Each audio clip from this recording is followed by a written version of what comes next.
Thank you, Mr. Speaker. Mr. Speaker, one of the constant criticisms of this legislature is that we as legislators too often put partisan politics before the best interests of our constituents, and that's a fair criticism. Members on both sides of the House have been accused of being in the pocket of big business or unions, or lacking compassion or not respecting democracy, or deliberately acting against the best interests of Albertans. And often these complaints are based on the actions of the not based on the actions of the specific member being accused. In our system of government, members answer to the actions of caucus colleagues past and present, because one of the most important aspects of representative democracy is that there's someone answerable to the people. We wear the collected history of our political affiliation because the people who elect us bear the weight of the decisions made in this chamber.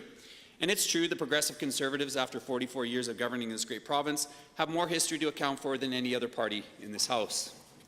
And while we wear that history proudly with names like Klein and Lougheed finding admirers across the province as well as party lines, we also acknowledge that we've made our fair share of mistakes. And we've taken our lumps from the government for some of those mistakes. Which is why I find it so disappointing that the government is treating question period as simply another opportunity to repeat key messages and attack the opposition. When a question about transitions for worried coal communities draws accusations from the minister that these communities were being ignored by the opposition, instead of actually taking the opportunity to inform concerned Albertans. When questions about the safety of children in care are brushed off by the Premier because that specific case didn't happen on her watch. Mr. Speaker, a preference for your own political team is to be expected.